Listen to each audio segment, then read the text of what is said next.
Hello everybody, and welcome to another News Coolum video. I hope you're all ready for a 621.4 mile challenge, or 1,000 kilometers. I'm charging up right now in Baker. This is halfway between Los Angeles and Las Vegas, for those of you who don't know. And I'm hoping I can finish charging up to 100% by noon. I was a little late getting out here, but it looks like the Bolt EV, the 2020 Bolt EV's charging taper is really nice. It's really good. It's much improved over the previous Bolt EVs. But with EV Go, the charge session might actually end before I'm able to finish charging to 100%. So hopefully we get out about noonish. Again, I'm anticipating this will take about 11 hours of driving, but then again, I still have to drive home after this. But yeah, so this should be a good little test for the Bolt EV, for the 2020 Bolt EV. I waffled back and forth. I asked the community for suggestions in terms of how fast I should be driving on this trip. And based on some friends' suggestions, and based on the fact that, this is me facing you, this is public, this is my trying to represent the community, as much as, we might all say, right, and I agree that people do drive 5 to 10 miles an hour over the posted speed limit all the time. That doesn't necessarily excuse the behavior, because, hey, look, I see a lot of people on the road who are going exactly the speed limit, and is it fair to them for other people to be going faster? But more to the point, I feel like I'm setting an example, and I think it's important to show that, hey, it is possible to be a YouTube host, right, doing car reviews and actually follow the laws. So whether this is how I would drive normally, whether this is how anyone else would drive, it's how I'm going to drive for these tests. It's easy to replicate, and it sort of sets a baseline standard. And the other thing to consider is the reason I chose this route is the posted speed limits on it are faster than most other regions. If you're in California, the posted speed limits on the route I'm going to be driving are 10 to 15 miles an hour faster than any of the posted speed limits in California. So if you're someone who's doing 5, 10, 15 miles an hour over the speed limit in California, I'm basically going to be driving about the same speed as you, only this will be within the bounds of the law. So I think that's a good compromise, right? And like I said, that's part of why I planned out this route. And it's not necessarily for this car. It was just serendipitous. I realized that there's an almost perfect turnaround point for a 621.4 mile drive, and that's the loop that I'm going to be doing. It's basically 100% going to be on Interstate 15, I-15, and yeah, I think that's enough of a setup. Let's get ready to head out.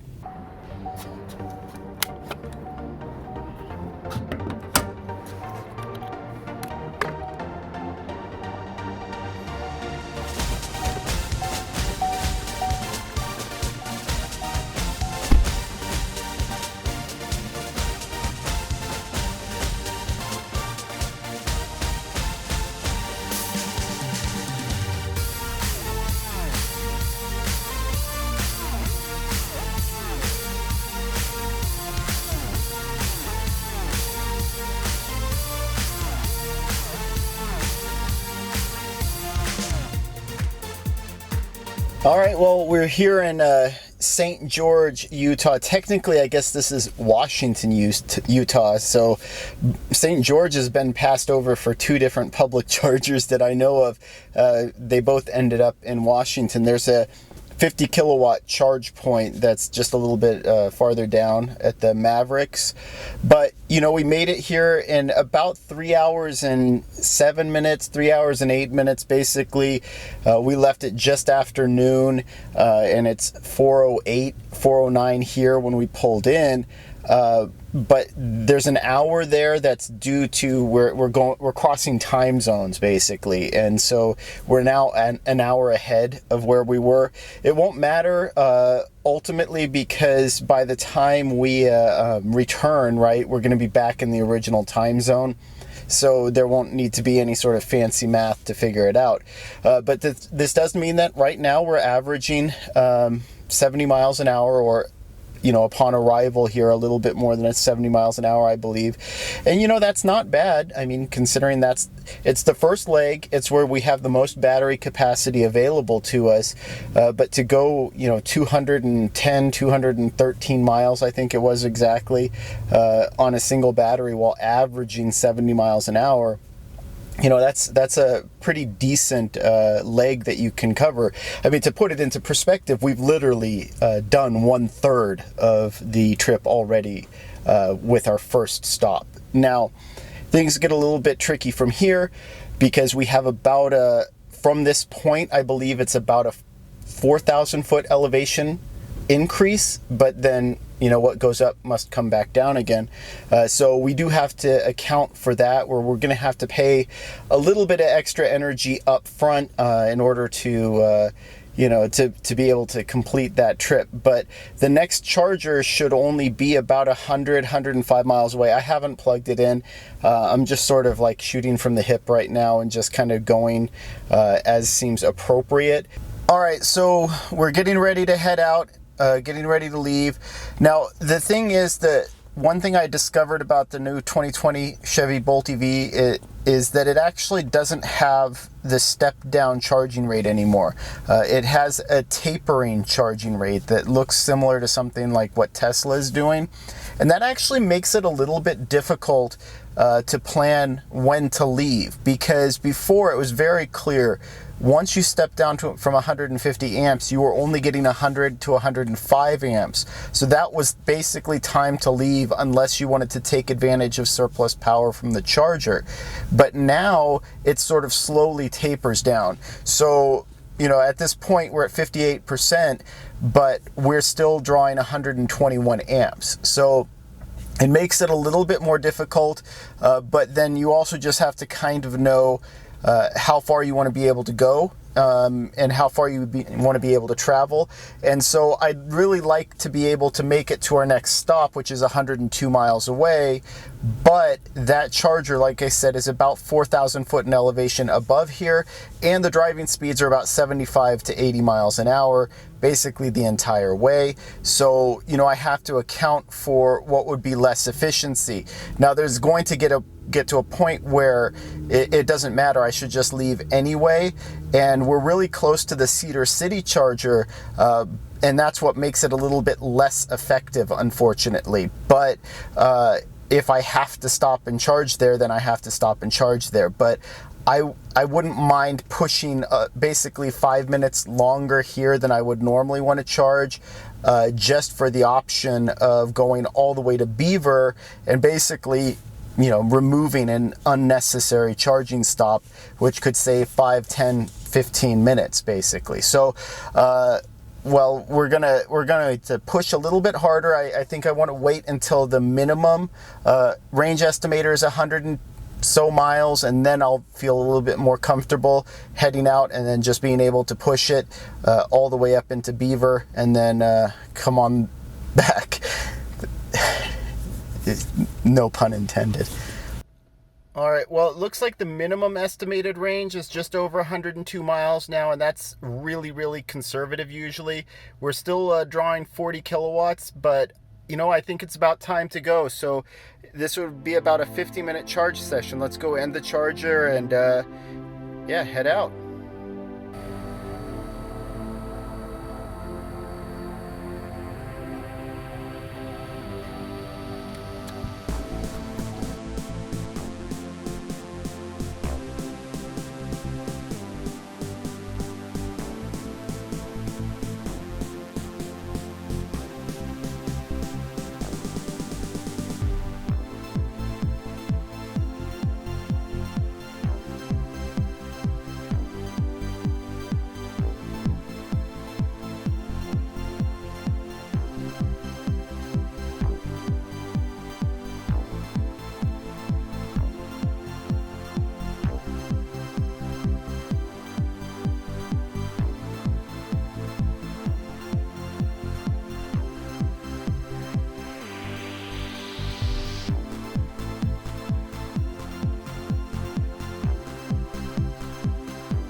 we're here in Beaver, Utah.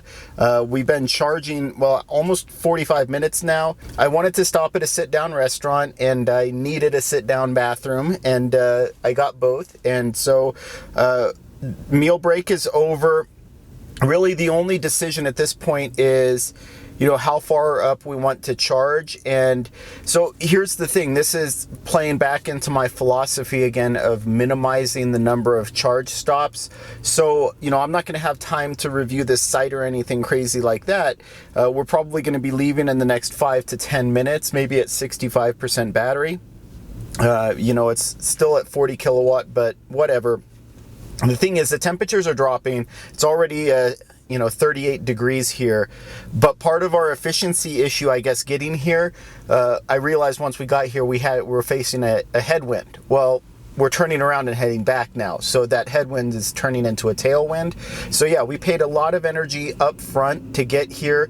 We're up at basically 6,000 feet above sea level. So it's a 5,000 foot elevation increase from Baker. And, you know, we're turning around and heading back down again, and we're going to recoup a lot of that energy, so we're going to be more efficient on the way back, and that headwind is now going to be a tailwind, so worst case scenario, it's not hurting us. I mean, the only thing is the temperatures are dropping, and dropping pretty rapidly when you're up this high. So yeah, our drive back is going to be 80 miles an hour on the freeway, but, you know, in sub 40 degree temperatures. So it should all work out. My hope is that we can actually bypass St. George and then go all the way into Mesquite. If we can't, no biggie, because what we'll end up doing is we have to make one more stop after Mesquite or St. George anyway, just enough to top up to get over Holleran Pass and then into Baker. So that's the plan for now, if you want to call it that. But yeah, we're about to turn around. I mean, we're only 6 hours into this trip. So we're still averaging, even by the time we're closing out this charging stop, we're still averaging over 50 miles an hour. So, you know, that's pretty impressive. And I mean, it's what I expected, right? But, you know, I think people will be kind of surprised with, you know, what the Bolt EV can do in terms of trip speeds. Caution, icy conditions. Yeah, caution, icy conditions. Exactly. So, yeah, let's get ready to head out, try to warm up a little bit, take some excess energy from the charger while we're here, and yeah, get packed up.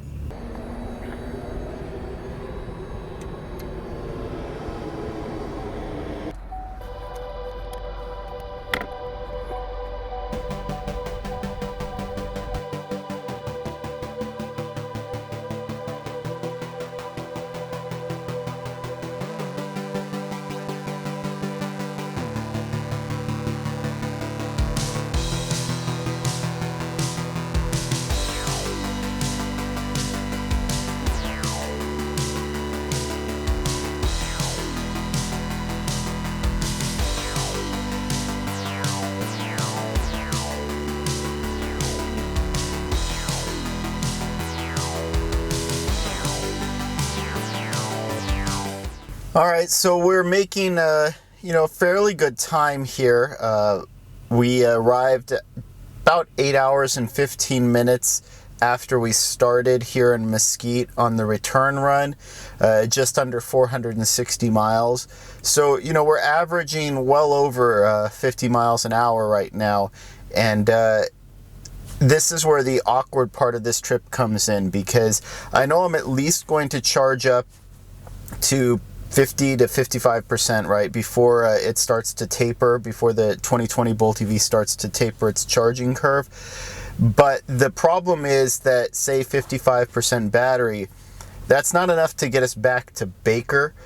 So I'm going to have to make another stop. I don't really want to have to stop in Vegas if I can help it. But I've never used those chargers in Gene, and they're only 50 kilowatt. So they're going to be easier to access, but, you know, they'll be a few minutes slower depending on how long I need to charge. So I'm trying to balance out whether, you know, I want to show up in Las Vegas at like 9 to 10 p.m., yeah, I guess it would be closer to 10 p.m. by the time we get there, and try to navigate to the chargers, the Electrify America chargers, or just try and scoot over to Gene, and then that way it's still only going to probably be about a 15 to 20 minute charging session at most, regardless of which charger I use. So we'll have to decide. Bad charger, bad charger. We're at 45% at this point, so yeah, we might only be here for another 5 to 10 minutes before we head out. Like I said, if I'm gonna have to make another stop, this is one of those cases where you make shorter stops, even though you have to eat the cost of that stop, because like I said, 460 miles in, well, that leaves us with about 170 miles left to go, or in this case about 160 miles left to go. So yeah, it's just kind of an awkward distance, but we'll figure it out.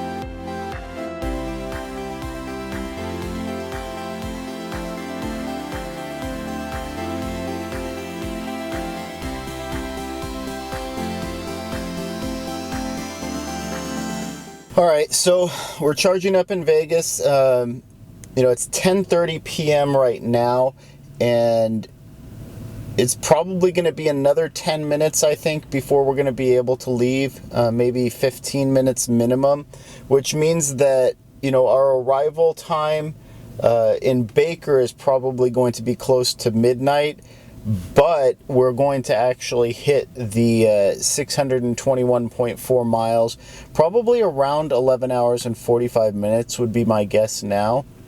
We have a few slowdowns, basically getting back onto the freeway from here, and then, of course, who knows at the border checkpoint if California, if they're checking people or not randomly. There's no control over that. But yeah, just in terms of driving time, we really only have about an hour of driving time left. We have about 10 minutes left here, and I'll be getting ready to set everything up to go.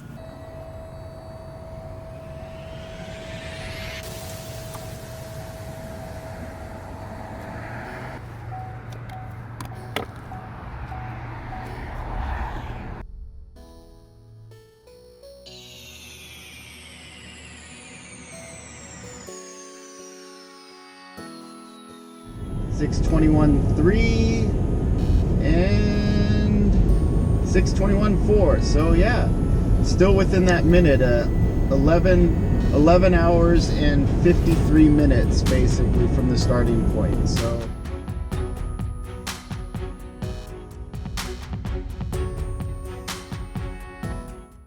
all right, so 11 hours and 53 minutes. Not great, but kind of what I expected when I decided to take the high road, both literally and figuratively. So, I decided toward the end, actually, I was still in the process of deciding as I was charging up the car to full here in Baker, of whether I would drive the speed limit, try to drive 5 miles an hour over the speed limit. But ultimately, like I said, I think I need to be sort of a representative of, I am a representative, and as such, I need to kind of hold myself to a higher standard. So I think from this, though, you can kind of understand maybe how driving faster would have increased the speed or decreased the time of the trip. And that's the other thing that I wanted to point out is I didn't inflate the tires at all.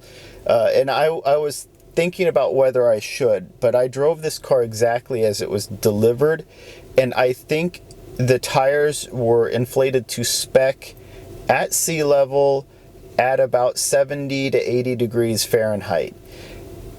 I never saw over 38 psi even after driving 12 hours in this car at freeway speeds. The tires never warmed up, to a point that the tire pressure exceeded that. And I found that these tires in the Bolt EV are really just far more efficient when they're inflated to a cold pressure of 40 to 42 psi. It affects the ride a little bit, but that's the balance that you have to work out. Are you more interested in efficiency and traveling quickly, or are you more interested in a softer ride? And it's like the Princess and the Pea. I don't know how many people would actually be able to tell the difference in terms of ride quality, but you'll definitely be able to tell the difference in terms of efficiency. And so having that tire pressure be just a little bit lower, I think did impact the efficiency a bit. So all told, right, I could have probably made this trip a lot faster. And then of course the other thing that I knew about, but I wasn't really considering how much of a factor it is, but it's almost serendipity. I might have stumbled across a really good testing route because in order to get into Beaver, basically the turnaround point, you have to cross over a 6,500 foot summit. All of those elevation gains, they really test an EV, and I think it's a good test. It's a test that you want to see whether those electric vehicles can pass. So I think, like I said, unintentionally, I might have created a very good test. And like I said, I don't regret doing it at the speed limit because now it's reproducible. But it might be interesting to, maybe put some other electric vehicles to the test. There are a lot of chargers along the way that I skipped over that I could have used. Most of them were slower, but some of them weren't. And that's the other factor that maybe I should address is some of the chargers along this route are really difficult to get to and really time consuming to get to. Probably 15 minutes a piece just between St. George and Las Vegas. If you have the ability to skip those two chargers in any way, you could actually save a significant amount of time. And if I were to recreate this trip again, to try to do it as quickly as I could again with this car, I would actually, not sticking to the speed limit, I actually would just jam it to Mesquite, skip over St. George, and then charge up like in Cedar City or something like that, and then hit Mesquite again on the way back down, or Cedar City on the way back down. Unfortunately, there's no getting around Vegas unless you go to a slower charger. All told, like I said, it's within the realm of what I was expecting. I knew it would be over 11 hours.